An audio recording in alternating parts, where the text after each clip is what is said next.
Government ഒന്നും ആരും വരത്തില്ലല്ലേ? ഇവിടെ ആൾക്കാർ താമസിക്കുന്നതാണോ? ഇവിടെ അങ്ങോട്ട് വീടുകളൊക്കെ അവിടെയൊക്കെ വെള്ളം കയറുന്നു. അതല്ലേ ഷീറ്റ് ലോൺ മേടിച്ചല്ലേ?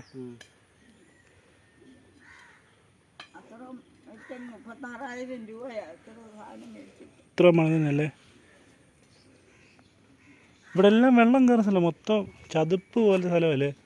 എനിക്കൊന്ന് ഇച്ചിരി കൂടെ പൊക്കിയാലേ വെള്ളം കയറാതിരിക്കത്തുള്ളൂ. പക്ഷെ ഇവിടെ ആൾക്കാരൊക്കെ ജീവിക്കുന്നതെന്ന് പറഞ്ഞു കഴിഞ്ഞാൽ അല്ലേ?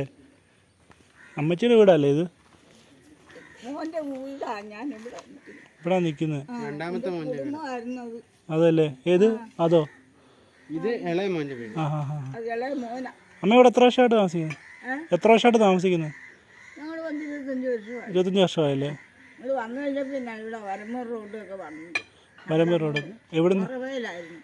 ഉറവയിലോ? അത് ഇവിടെ മണർകാടല്ലേ? വടക്കോശല്ലേ?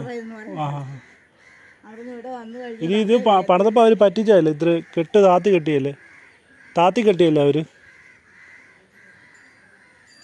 വീടിൻ്റെ താത്ത് കെട്ടിയെന്ന് വെള്ളം കയറുന്ന ഇച്ചിരി പൊക്കി കെട്ടണ്ടല്ലായിരുന്നു? പറ്റിച്ചല്ലേ അവർ?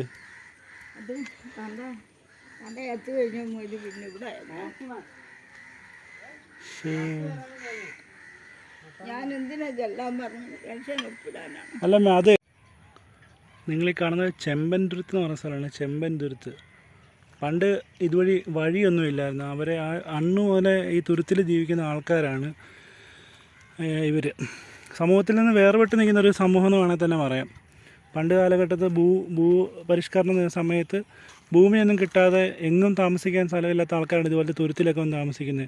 അപ്പോൾ ഒരു പ്രത്യേക വിഭാഗത്തിൽപ്പെട്ട ആൾക്കാരാണ് ഇവിടെയൊക്കെ മജോറിറ്റിയായിട്ട് താമസിക്കുന്നത്. അപ്പോൾ ഇവരുടെ ജീവിതം പണ്ട് കാലം തൊട്ട് തന്നെ ഇന്നും ദുരിതമാണ്. ഞാൻ ഇത് ആ ഒരു വീടുണ്ടോ, ഇത് ആ ഒരു വീട്ടിൽ പോയിട്ടുണ്ട്. അപ്പോൾ അവരുടെ വീടിൻ്റെ സ്റ്റെപ്പിൻ്റെ അത്ര തന്നെ വെള്ളമുണ്ട്.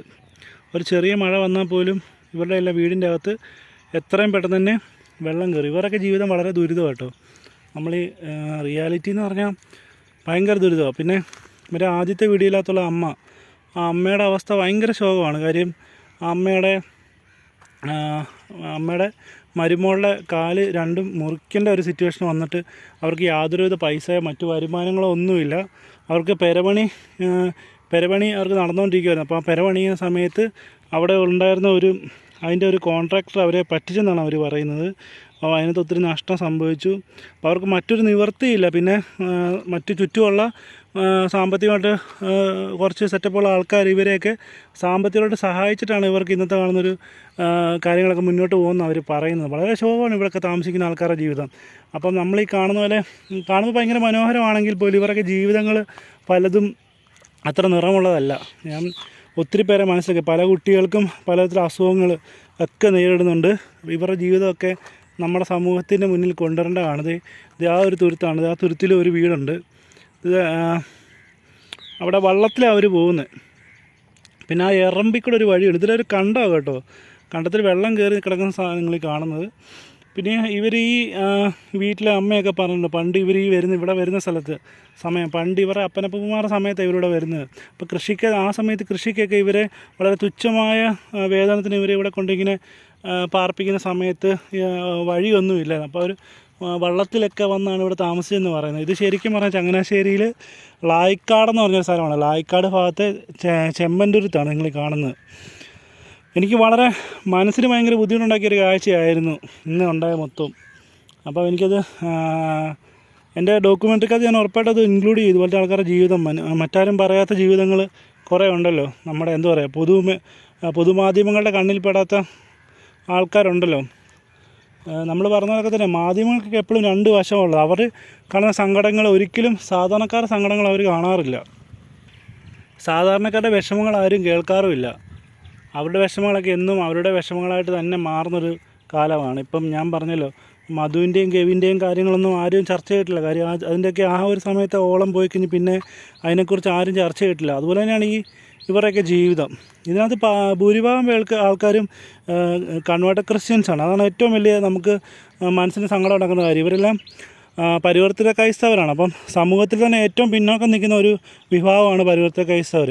മറ്റുള്ള യാതൊരുവിധ ആനുകൂല്യങ്ങളും അവർക്ക് ലഭിക്കുന്നില്ല. അവർക്ക് മജോറിറ്റി ഒരു നല്ലൊരു ജനസംഖ്യ ഉണ്ടെങ്കിൽ പോലും 2011 ലാസ്റ്റ് സെൻസസ് എടുത്തിരിക്കുന്നത് എൻ്റെ ഒരു അറിവ് അനുസരിച്ച് ഇവർക്ക് 1% സംവരണവും മാത്രമേ ഉള്ളൂ. ഇവർക്ക് മറ്റ് ഭവന നിർമ്മാണത്തിനോ മറ്റ് യാതൊരു വിധത്തിലുള്ള ആനുകൂല്യങ്ങളോ കിട്ടുന്നില്ല. ഇവിടെ താമസിക്കുന്ന ബഹുഭൂരിപക്ഷം ആൾക്കാരും ദളിത് ക്രിസ്ത്യൻസാണ്, അല്ലെങ്കിൽ പരിവർത്തിത ക്രൈസ്തവരാണ്. പിന്നെ അല്ലാത്ത ദളിത് ആൾക്കാരും ഉണ്ട് ഇവിടെ. ഇവരുടെ എല്ലാം ജീവിതം വലിയ മാറ്റമൊന്നുമില്ല. ഇവിടുത്തെ കുട്ടികളുടെ ജീവിതമാണെങ്കിൽ പോലും വളരെ ശോകമാണ്. ഇവർക്ക് നല്ല വിദ്യാഭ്യാസമോ അല്ലെങ്കിൽ ഉന്നത ഉപരിപഠനത്തിനുള്ള അവസരങ്ങളൊന്നും ലഭിക്കാറില്ല. ഇതിന് മെയിനായിട്ട് കാര്യം വെച്ചാൽ ഇതുപോലൊരു ഐസൊലേറ്റഡ് ഏരിയ ആയതുകൊണ്ട് തന്നെ നമ്മുടെ സേവനങ്ങളൊന്നും ഇവരിൽ എത്താറില്ല. ഞാൻ ആ വീഡിയോക്കകത്ത് കണ്ട അമ്മൂമ്മയ്ക്ക് പെൻഷൻ കിട്ടിയിട്ട് 9 മാസമായെന്ന് അമ്മൂമ്മ പറയുന്നുണ്ട്. അതിനകത്ത് ഒരു കാര്യം പറഞ്ഞത്, അമ്മൂമ്മയുടെ തമ്പ് വെക്കുന്നതിൽ എന്തോ വിഷയം ഉണ്ടായിട്ടുണ്ട് ആധാറിൻ്റെ. നമുക്കറിയാം, നമ്മൾ ഇത്രയൊക്കെ ടെക്നോളജിക്കലി വളർന്നിട്ടും നമ്മുടെ സമൂഹം ഇത്രയൊക്കെ മാറി നമ്മൾ പറഞ്ഞിട്ട് പോലും നമ്മുടെ അമ്മൂമ്മയ്ക്കൊക്കെ ഒരു തമ്പ് എടുത്തു കൊടുക്കാൻ വേണ്ടി വീട്ടിൽ വന്ന് ചെയ്യുന്ന സെറ്റപ്പൊന്നും ഇന്നേ സമയം വരെ ഇല്ല. എപ്പോഴും പ്രിവിലേജ്ഡ് ആയിട്ടുള്ള ആൾക്കാർക്ക് വേണ്ടി മാത്രം നമ്മുടെ സമൂഹം മാറുന്നുണ്ടോ എന്നൊരു ചോദ്യം ഇവിടെ ഉയരുന്നുണ്ട്. അപ്പം എൻ്റെ വീഡിയോക്കകത്ത് ഞാൻ ഇതൊക്കെയാണ് ഉൾപ്പെടുത്താൻ ശ്രമിക്കുന്നത്. ഇതിൻ്റെ ഒരു നല്ല ഇതൊരു ഡീറ്റെയിൽഡ് ടോപ്പിക്കായിട്ട് ചെയ്യാൻ ഞാൻ താല്പര്യപ്പെടുന്നുണ്ട്. കാര്യം എൻ്റെ ലൈഫിൽ ഞാനിങ്ങനെ ഈ പടിഞ്ഞാറൻ മേഖലയിൽ താമസിക്കുന്ന ആൾക്കാരുടെ ജീവിതത്തെക്കുറിച്ച് അധികം എനിക്ക് എക്സ്പോഷറൊന്നും ഉണ്ടായിട്ടില്ല. കാര്യം ഞാൻ താമസിച്ച ഒരു കോട്ടയം സൈഡിലായതുകൊണ്ട് നമുക്ക് ഈ പടിഞ്ഞാറൻ മേഖലയിലെ ആൾക്കാരുടെ ജീവിതത്തെക്കുറിച്ച് യാതൊരു ബോധവുമില്ല. അതുകൊണ്ട് തന്നെ നമുക്ക് അവരുടെ ജീവിതം എങ്ങനെയാണെന്ന് മനസ്സിലാകുന്നില്ല. അപ്പോൾ നമ്മളെയൊക്കെ എപ്പോഴും കാണുമ്പോഴേക്കും ഹൗസ് ബോട്ടും വെൽ സെറ്റിൽഡുമായിട്ടുള്ള ആലപ്പുഴക്കാരും പടിഞ്ഞാറുകാരും നമുക്കറിയത്തില്ല. പക്ഷേ ഇതുപോലെ തുരുത്തിലും എന്നും ഒരു ചെറിയ മഴ വന്നാൽ പോലും മുട്ടറ്റം വെള്ളം കയറുന്നിടത്ത് ജീവിക്കുന്ന ആൾക്കാരുടെ ജീവിതമോ അല്ല അവരുടെ ആഹാരമോ ഒന്നും നമ്മൾ ആരും ചർച്ച ചെയ്തിട്ടില്ല. നമ്മുടെ മാധ്യമങ്ങളിലോ സിനിമാ മാധ്യമങ്ങളിലോ ടി വിയിലോ ഒന്നും നമ്മൾ കണ്ടിട്ടുമില്ല.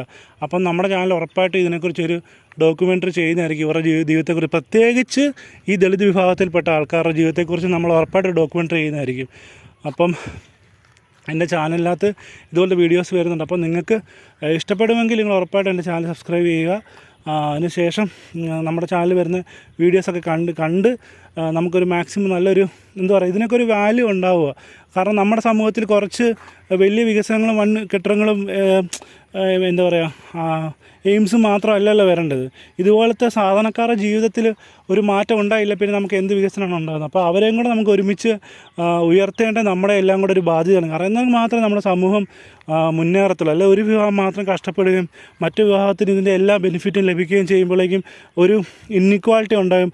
അത് ഭാവിയിൽ വലിയ പ്രശ്നങ്ങളിലേക്ക് നയിക്കുകയും ചെയ്യുന്നൊരു സാഹചര്യം ഉണ്ടാകുന്നതാണ് ഞാൻ മനസ്സിലാക്കുന്നത്. അപ്പം എൻ്റെ വീഡിയോ എല്ലാവർക്കും ഇഷ്ടപ്പെട്ടെന്ന് വിചാരിക്കുന്നു. ഞാൻ ഇനി ഇതിനകത്ത് കുറേ കാര്യങ്ങളൊക്കെ ഇൻക്ലൂഡ് ചെയ്യുന്നുണ്ട്.